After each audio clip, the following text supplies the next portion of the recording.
Arben Krasniki, Luan Haksa, and Alir Devishi arrived in Liverpool as strangers with no public records, no criminal history, and no reason to attract attention. Within 5 years, their unseen decisions would control drug routes, silence entire neighborhoods, and turn the city's docks into the heart of a hidden empire. What no one realized at the time was that these three names were about to become the most dangerous force Liverpool had ever faced, without a single shot being fired in public. Liverpool's skyline glittered under the cold night lights, masking a darker reality that thrived in the shadows. Beneath the bustling streets and busy docks, an invisible force was silently shaping the city's underworld. The Albanian Mafia, unknown to most citizens, had begun its calculated takeover. What started as small, almost invisible shipments of drugs through the port quickly grew into something much more organized and dangerous. These were not impulsive criminals. Every move was precise, every step meticulously planned. Ordinary residents went about their daily lives unaware that their neighborhoods were now the staging ground for one of Europe's most disciplined crime networks. Local gangs, initially operating independently, found themselves cornered. They were given a choice: cooperate under the Mafia's strict rules or face consequences that were swift and merciless. Many chose compliance, fearing what might happen if they resisted. Businesses, too, became pawns in this silent war. Cafes, shops, and warehouses were subtly integrated into the network's operations, used to launder money or conceal illegal activity. Even those who thought they were immune, who believed they were too small to matter, soon realized that ignoring the network was a dangerous gamble. The police were aware of some unusual activity, but evidence was fragmented, inconsistent, and often misleading. Investigators struggled to connect the dots, finding only traces of activity that hinted at a larger operation without revealing its true scope. To the casual observer, Liverpool remained unchanged: bustling streets, lively nightlife, and ordinary people going about their lives. Yet underneath, a carefully constructed web of fear, power, and control was taking shape. The leaders of the Albanian Mafia were shadows, invisible figures whose presence was felt but never directly seen. They communicated through intermediaries, ensuring their identities remained secret and their influence unchallenged. Their methods were calculated to instill fear without leaving evidence. Every shipment that arrived at the docks, every deal that changed hands, and every act of intimidation was part of a larger strategy designed to consolidate power. By the time outsiders began to sense the magnitude of the operation, it had already embedded itself deeply into the city's criminal fabric. Residents, unaware of the danger lurking just beneath their feet, continued their routines, oblivious to the silent war being waged around them. The Albanian Mafia's rise in Liverpool was not marked by flashy violence or public chaos. It was quiet, methodical, and ruthless. A slow takeover that left communities unaware until the network's grip was firmly established. The city, with all its history and culture, had become the perfect breeding ground for a crime empire that operated with precision, secrecy, and an almost invisible hand. Every corner of the docks, every back alley, every unsuspecting street became part of a network designed to endure, expand, and dominate. By the end of this first chapter in the city's darkest story, Liverpool had unknowingly fallen under the shadow of one of the most dangerous criminal organizations Europe had ever seen. A network that would change the city forever. The Albanian Mafia's influence over Liverpool grew more evident with each passing month, their control stretching into every corner of the city's criminal landscape. Rival gangs that once operated independently began disappearing, quietly removed from the streets through a combination of intimidation, violence, and carefully orchestrated attacks. At first, these incidents seemed random, but investigators soon noticed a chilling pattern. The victims were always those who resisted cooperation or challenged the Mafia's authority. Each act of violence was executed with surgical precision, leaving no evidence behind, no fingerprints, no witnesses willing to speak. Fear became the Mafia's most powerful tool. Rumors spread quickly among Liverpool's criminal community. Whispers of an organized, ruthless syndicate with international ties filled the underground, and loyalty became the only currency that mattered. Those who tried to operate outside the Mafia's rules found themselves facing consequences that ranged from destruction of property to sudden disappearances. Business owners, once confident in their independence, were forced to comply. Protection fees became standard, demanded not just through threats, but through a sense of inevitability. The docks, Liverpool's lifeline for trade, became the Mafia's playground. Corrupt officials and insiders provided a protective cover, allowing shipments of drugs, weapons, and cash to flow through the port with minimal scrutiny.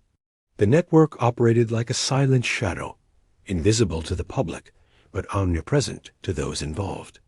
Law enforcement struggled to respond. Standard policing methods proved ineffective against an organization that planned years in advance, anticipated every move, and punished betrayal with ruthless efficiency. Detectives discovered that even seemingly minor crimes were often connected to larger operations. A stolen shipment, a broken deal, or a missing person could all point to the same invisible hand guiding the city's underworld. The Albanian Mafia's reputation grew, not just for its wealth and power, but for its meticulous strategy. Every act of intimidation, every strategic alliance, and every calculated strike reinforced the network's dominance. The city itself began to feel the subtle effects of this silent occupation. Neighborhoods once vibrant now carried a sense of unease. Residents avoided streets after dark, wary of violence that might strike without warning. Ordinary people who had once dismissed rumors as exaggeration slowly realized that the threat was real and omnipresent. International connections added another layer of complexity. The true cost of the Albanian Mafia's control over Liverpool became tragically clear in the lives of ordinary people. Neighborhoods near the docks, once vibrant and full of community, had become landscapes of fear and suspicion. Families reported neighbors disappearing without explanation, friends vanishing after small disagreements, and local business owners intimidated into silence. The attacks were sudden, leaving little evidence behind and sending a message that defiance carried severe consequences. Residents learned to avoid certain streets after dark, cautious of shadows that could hide danger. Even those who had never engaged with the criminal world felt the pressure, understanding instinctively that resisting the Mafia could bring disastrous results. Police investigations revealed a chilling pattern. Most victims were connected to minor disputes, unpaid debts, or perceived betrayals. Yet the methods of punishment were disproportionate, almost theatrical in their cruelty. Abductions, beatings, and in some cases, disappearances without a trace were used to ensure compliance. No one wanted to challenge an organization that operated with such precision and secrecy. The psychological toll on the community was immense. Fear infiltrated homes, conversations, and schools. Children grew up learning caution. Adults spoke in hushed tones, and even casual interactions were weighed carefully for risk. Trust became a rare commodity, and the invisible hand of the Mafia shaped every decision, from where to walk to whom to associate with. Witnesses to crimes were silent, too afraid to come forward. Those who attempted to report suspicious activity often found themselves ignored or discredited, leaving law enforcement frustrated and communities feeling abandoned. The network's influence extended beyond physical intimidation. It shaped social dynamics, creating an environment where loyalty was demanded and silence was rewarded. Detectives investigating the Mafia discovered a level of sophistication that was almost overwhelming. Every act of intimidation was calculated to maintain order within the organization while keeping outsiders terrified and compliant. Threats were subtle but unmistakable, leaving no room for misunderstanding. Even minor infractions or perceived disrespect could trigger severe consequences, ensuring that the city's criminal hierarchy remained intact. The human stories were heartbreaking. Families quietly mourned loved ones who had vanished, never knowing whether they were alive or dead. Business owners lived under constant stress, balancing their operations with fear of attracting attention from the wrong people. The streets, once bustling with casual energy, felt tense, each passerby measuring potential danger with every step. The mafia's grip extended into local politics and institutions, creating a web of influence that further protected their operations. Corruption and coercion ensured that key decisions in the city were subtly aligned with the organization's interests. Liverpool's residents found themselves navigating a hidden battlefield where every action could have consequences they could neither predict nor control. By the time authorities fully realized the scale of the human suffering inflicted by the Albanian Mafia, the damage was deeply embedded in the city's social fabric. Lives had been lost, trust had been eroded, and neighborhoods had been fundamentally altered. The Albanian Mafia was more than a criminal organization. It was a silent force of terror, shaping Liverpool not only through money and violence, but through the fear and compliance of the people who called the city home. The shadows of their actions lingered, leaving communities to grapple with trauma that would take years to heal. The first real breakthrough in the investigation came when a minor member of the Albanian Mafia, tired of living in constant fear, decided to cooperate with authorities. His decision marked a turning point, offering an unprecedented glimpse into the inner workings of a network that had remained largely invisible until that moment. What he revealed was both shocking and meticulously organized. At the top of the hierarchy were leaders who were almost mythic in their elusiveness. They never appeared in public, communicated only through trusted intermediaries, and maintained a level of secrecy that made them nearly untouchable. Below them were a series of lieutenants, each responsible for a specific aspect of the operation: drug distribution, money laundering, enforcement, and logistics. Every member of the organization had a defined role, and every action was carefully monitored to prevent mistakes or betrayal. The minor member described the use of encrypted communication methods, secret meeting points, and coded language that made interception by law enforcement extraordinarily difficult. Meetings were held in abandoned warehouses, secluded properties, or temporary safe houses, each chosen to minimize exposure. Even the smallest decisions like moving cash, coordinating shipments, or recruiting new members were subject to oversight from higher-ranking figures. Investigators began to map out the network, slowly understanding the scale of the operation. It was not just a local gang controlling street-level crime. It was a sophisticated organization operating with military-like precision. The Mafia's operations extended beyond Liverpool, with connections spanning multiple European countries, providing both resources and escape routes for those in leadership positions. Financial transactions were carefully structured to hide the flow of money, often moving through a chain of shell companies and offshore accounts that complicated efforts to track illegal profits. Law enforcement quickly realized that dismantling the network would require patience, strategy, and coordination on an unprecedented scale. The minor member also revealed the organization's methods for maintaining control and loyalty.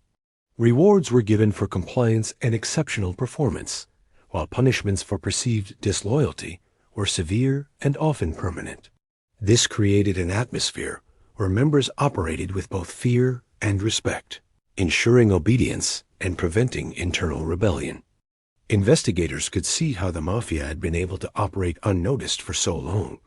It was disciplined, adaptable, and aware of its surroundings. Every action was calculated to preserve the leadership's anonymity while expanding influence. Communities that had felt the indirect effects of the network began to understand the depth of its reach. Families of victims, local business owners, and even some public officials realized they had been entangled in a system far more extensive than anyone had imagined. A testimony of this single insider allowed law enforcement to connect previously fragmented evidence into a coherent picture of the Mafia's hierarchy, operations, and vulnerabilities. For the first time, authorities had a tangible understanding of the organization they were up against. The revelations confirmed what many had feared. Liverpool had been under the control of a highly organized and disciplined criminal empire, and the fight to dismantle it would require strategy, courage, and an unrelenting commitment to uncover the truth. This breakthrough did not just expose the organization's structure. It illuminated the challenges and dangers ahead, setting the stage for a high-stakes confrontation between law enforcement and one of Europe's most elusive criminal networks. Tension in Liverpool reached a new peak as law enforcement intensified their efforts to dismantle the Albanian Mafia. Surveillance teams, undercover agents, and financial investigators worked around the clock, attempting to trace shipments, uncover hidden accounts, and monitor key figures in the organization. Every operation carried enormous risk. The Mafia was not only aware of the authorities' presence, but adapted quickly to any perceived threat. Their communication systems were sophisticated and constantly evolving.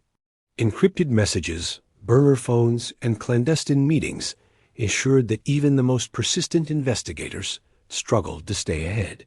Members of the organization were trained to spot surveillance and detect infiltration, making undercover work a high-stakes endeavor. Any mistake could result in exposure, retaliation, or even death. Despite these dangers, law enforcement began to gather crucial intelligence. The use of covert technology allowed them to monitor movements, track transactions, and identify previously unknown members of the network. Yet even with this progress, the Mafia remained a step ahead. When raids were anticipated, operations would be shifted at the last minute. When shipments were discovered, alternative routes had already been established. Every contingency was planned in advance, demonstrating the network's remarkable discipline and foresight. The stakes grew higher as investigators uncovered connections between the Mafia and corrupt insiders within the city. Certain officials at the docks and local businesses had been compromised, creating blind spots in the authorities' efforts. These revelations forced law enforcement to exercise extreme caution. A single misstep could compromise months of intelligence gathering or put lives in immediate danger. The city itself became a high-stakes chessboard. Streets, warehouses, and ports were monitored, while the Mafia simultaneously observed law enforcement activity, adapting in real time. Each side attempted to anticipate the other's moves, leading to a tense standoff where one wrong decision could change everything. The psychological strain on investigators was immense. The constant pressure, combined with the fear of retaliation, created an atmosphere of relentless tension. Despite this, breakthroughs began to emerge. Minor errors by lower-ranking members provided valuable insights into the network's operations. Patterns in shipments, communication habits, and financial flows were pieced together, revealing weaknesses that had previously gone unnoticed. These insights fueled a growing determination within law enforcement, who realized that dismantling the organization required patience, strategy, and coordination across multiple agencies. Meanwhile, the Albanian Mafia remained vigilant, aware that the walls were closing in. Leaders issued new orders to maintain secrecy, instructed lieutenants to monitor loyalty, and reinforced protocols for safe operations. Adaptability became their strongest weapon, allowing the network to survive even as law enforcement began to close the net. The tension in Liverpool's underworld was palpable. The city was caught in the silent battle between a highly organized criminal empire and authorities determined to restore order. Every day brought new risks, new revelations, and new strategies on both sides. For residents, the danger remained largely invisible, yet it influenced daily life in subtle ways. By the end of this chapter, it was clear that the struggle was far from over. The Albanian Mafia had proven that it could evolve, adapt, and survive under immense pressure, while law enforcement had discovered that taking down such an organization required patience, intelligence, and the courage to face threats that most could not even imagine. The turning point in Liverpool's battle against the Albanian Mafia arrived with a meticulously planned sting operation. Months of surveillance, undercover work, and financial investigation had culminated in a coordinated effort to strike at the organization's core. Law enforcement agencies, working in collaboration across multiple departments, targeted warehouses, safe houses, and known hideouts. The goal was to seize shipments, uncover financial records, and capture high-ranking members without alerting the rest of the network. The operation revealed a level of sophistication and preparation that was both impressive and terrifying. Warehouses were heavily fortified with surveillance cameras, coded locks, and lookout personnel. Even seemingly abandoned properties contained hidden compartments and escape routes designed to protect assets and personnel from intrusion.